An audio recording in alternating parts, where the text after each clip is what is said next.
3 छोटे भाई बहन मेरे साथ आ गए। तो जब मैं था और पूनम थी तो वो सैलरी हम दोनों के लिए सफिशिएंट थी। खूब मजे करते थे, वीकेंड्स मनाते थे, बढ़िया पार्टियां हुआ करती थी।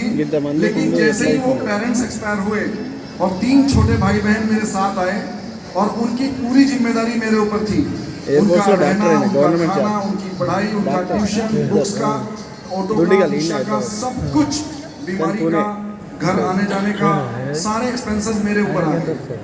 तो मैं बहुत पजल हो गया कि ये कैसे हो पाएगा और मुझे मेरा फ्यूचर थोड़ा डार्क नजर आने लगा कि ये तो मुश्किल हो जाएगा। तो उसके बाद मुझे ऐसा लगने लगा कि मुझे एक्स्ट्रा इनकम की जरूरत है, यानी मेरे जॉब के साथ साथ मुझे एक्स्ट्रा इनकम की जरूरत है, क्योंकि ये इस सैलरी में नहीं हो पाएगा। और दोस्तों, मैंने एक्स्ट्रा इनकम के बारे में सोचना शुरू किया। दुनिया में बहुत सारे काम हैं, लेकिन कोई भी काम मेरे लिए सुटेबल नहीं हो पा रहा था, क्योंकि मेरी जो जॉब थी वो ट्रांसफरेबल थी। 2 साल यहाँ, 2 साल यहाँ, 2 साल यहाँ, 2 साल यहाँ। अगर मैं कोई काम जमाऊँ बाहर, 2 साल के बाद ट्रांसफर आएगा तो वो काम मेरा बिल्कुल बीच में रह जाएगा। दूसरी बात, मुझे गवर्नमेंट जॉब के साथ साथ करना है। कोई ऐसा काम हो जो पार्ट टाइम में हो जाए, कोई ऐसा काम हो जो रिस्क वाला ना हो। तो मैं जब काम को ढूंढ रहा था मार्केट में, मैंने 2-4 कंडीशंस बनाई थी कि ऐसी ऐसी कंडीशन वाला काम हो तो मैं कर सकता हूँ। क्या कंडीशन थी वो?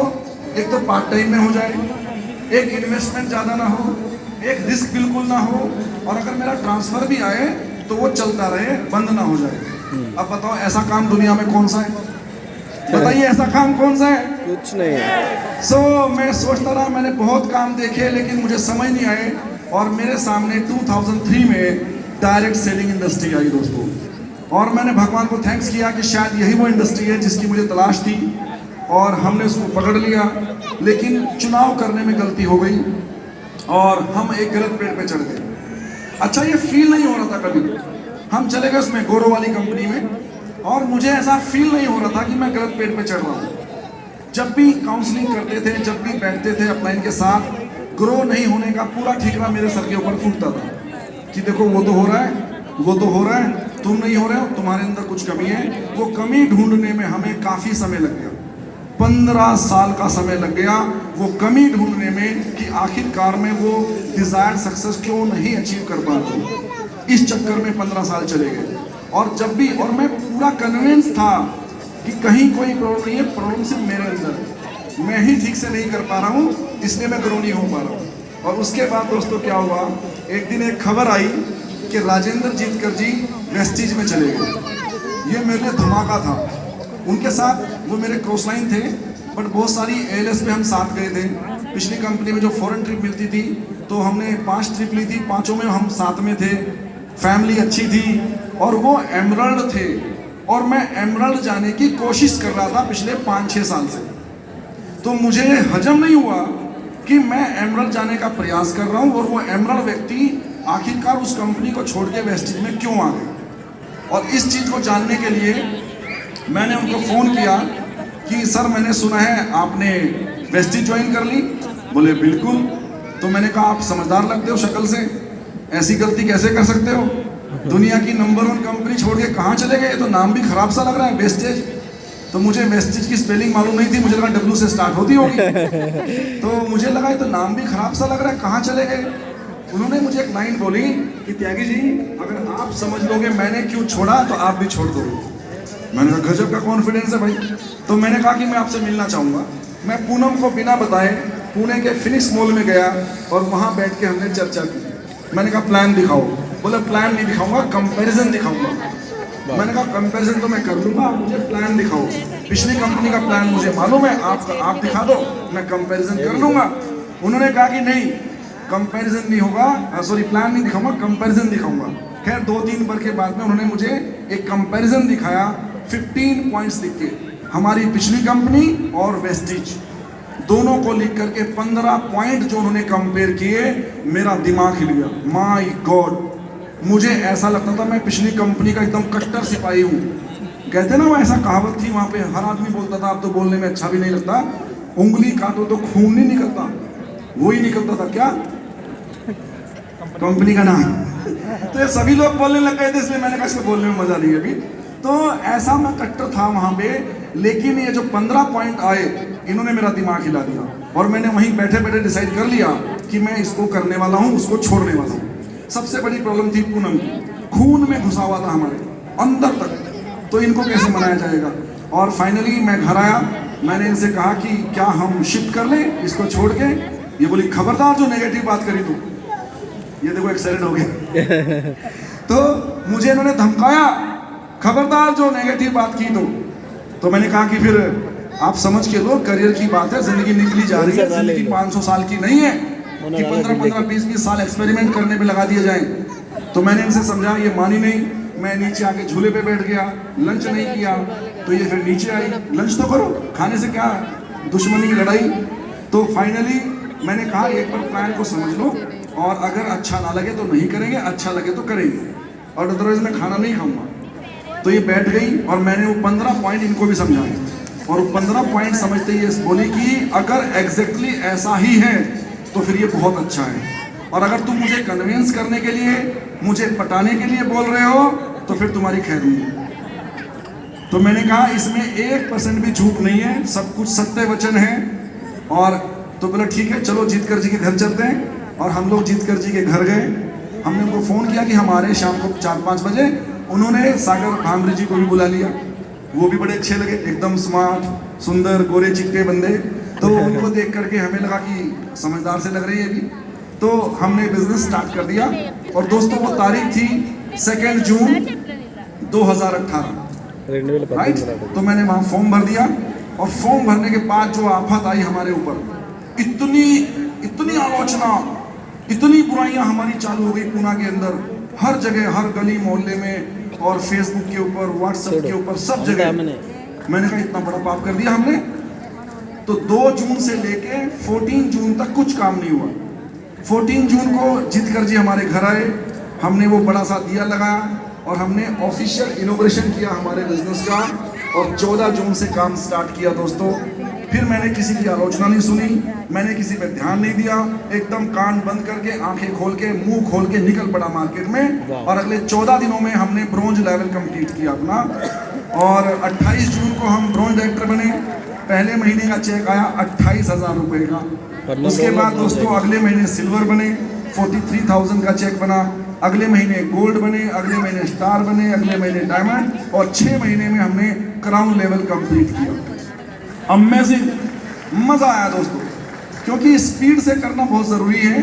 अगर आप स्पीड से नहीं करते हो तो आपके ग्रुप में एक रॉन्ग मैसेज आता है, और लोग धीरे धीरे ठंडे हो जाते हैं।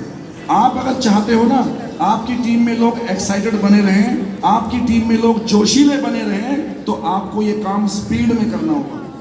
तो 6 महीने में क्राउन बने, 1,43,000 का हमारा चेक बना।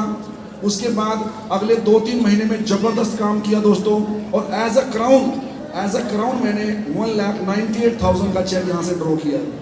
कई बार बहुत सारे क्राउन बोलते पैसा कमाता है। सुबह भी कोई बोल रहा था साइड वॉल्यूम के बारे में। मैं सही बताऊं, जब मैं सिल्वर बना तो साइड वॉल्यूम 1800 चाहिए था, और मेरे पास 9,500 का था, राइट। जब मैं गोल्ड बना साइड वॉल्यूम 1500 चाहिए था, और मेरे पास 7200 था, 7,200। तो चेक हमेशा अच्छा बना। साइड वॉल्यूम जितनी अच्छी होती चेक उतना अच्छा बनता है। और क्राउन के बाद तो ये मामला ख़त्म हो गया दोस्तों। जर्नी शुरू हुई हमारी, फॉरेन ट्रिप मिली पहली, उसके बाद हमारी महिंद्रा SUV यहाँ से आ गई, 15 लाख की गाड़ी फटाफट आ गई इस बिजनेस के अंदर 9वें महीने के अंदर। ये मैं कहीं मजा कमाल हो गए, इतनी जल्दी सक्सेस मिल रही है, इतनी जल्दी पिन आ रहे हैं, इतनी जल्दी पैसा आ रहा है, तो अमेजिंग बिजनेस है। और दोस्तों 16वें महीने में हमने UCD लेवल अचीव किया, 2.25 लाख का चेक हो गया। उसके बाद हमने 26वें महीने में DCD लेवल अचीव किया, और 40 महीने ज्वाइनिंग डेट से ठीक 40वें महीने में हमारा highest level DUCD double universal crown director complete हुआ। अब दोस्तों मजा आ रहा है, राइट। ये जो हुआ ना, इसकी कीमत नहीं लगा सकते आप। हमसे बहुत ज़्यादा पैसे कमाने वाले लोग मार्केट में होंगे, लेकिन क्या उनके लिए इस तरह 10,000 लोग सुनने के लिए बैठ सकते हैं कभी? नेवर। क्या इस तरह की बारात निकल सकती है कभी? मुझे तो ऐसा लग रहा है कि जैसे शादी में हम लोग दूल्हा दुल्हन बने थे और पूरा गांव इकट्ठा हो गया था, बैंड बाजे, ऐसा ही सीन आज क्रिएट हो गया, हाँ कि ना? तो हमारी तो दोबारा शादी करा दी भारिल भैया ने। सो बहुत अच्छा लग रहा है और मैं तो कहता हूँ कि यहाँ से आने के बाद इतना अच्छा लगता है, तो ये मुझे पहले पता चल जाता तो मैं 2-4 महीने और पहले कर लेता, राइट। सो दोस्तों, वेस्टिज के पीछे लगाया गया एक एक समय, एक एक मिनट, मैं समझता हूँ कि बहुत बड़ा इन्वेस्टमेंट हुआ है हमारे हाथों से, उसका बहुत बड़ा रिटर्न हम सबको मिलने वाला है। दोस्तों मैं बताऊँ, ये सफलता हमारी विनिंग टीम के बिना अधूरी थी। ये जो सिस्टम है ना, इसका सबसे ज़्यादा फायदा अगर किसने उठाया है तो वो मैं हूँ, क्योंकि मैं आपको बताऊंगा, अभी महावीर सिंह जी बैठे हैं यहाँ पे, उनके यूसीडी बनने के बाद मेरा जम्मू का ट्रिप हुआ है। कैसे यूसीडी बन गए? हम कहते हैं कि मेरा वो 8% नहीं जा रहा बंदा मेरे जाए बगैर, और मेरा जम्मू के अंदर इतना बड़ा बिजनेस है, यूसीडी पिन है वहाँ पे, और मेरा पहला विजिट उनका यूसीडी बनने के बाद हुआ। बहरीन में मैं गया नहीं कभी, वहाँ पर हमारे 2 सिल्वर डायरेक्टर हैं। कैसे हो रहा है? सब कुछ विनिंग टीम के कारण हो रहा है। ये जो नाम है ना विनिंग टीम, दोस्तों इस विनिंग टीम ने मेरा बिजनेस पूरे इंडिया में और पूरा ग्लोबली संभाल के रखा हुआ है। दोस्तों मैं कभी दुबई नहीं गया आज तक, ना घूमने ना बिजनेस के लिए, और दुबई में हमारे क्राउन डायरेक्टर बैठे हुए हैं। दोस्तों मैं इंडिया के भी कई शहरों में नहीं गया और वहाँ पर हमारे सिल्वर, गोल्ड, स्टार, डायमंड बैठे हुए हैं। हैदराबाद में आज आया हूँ, पर हमारे स्टार डायरेक्टर पहले से हैदराबाद में सलीम जी संभाल रहे हैं। क्योंकि वेस्टिज मैं था हैदराबाद में 94 to 99, लेकिन वेस्टिज में आने के बाद मैं आज पहली बार हैदराबाद में आया। तो सोचिए, इस विनिंग टीम की पावर को सोचिए, ये आपको ना मल्टीप्लाई कर देता है, हर जगह ओमनी प्रेजेंट बन जाते हो आप विनिंग टीम के जरिए। आप हर शहर में, हर मोहल्ले में, हर गली में उपस्थित हो जाते हो बिकॉज ऑफ विनिंग टीम। तो विनिंग टीम को जितना थैंक्स बोलूँ मैं उतना कम है।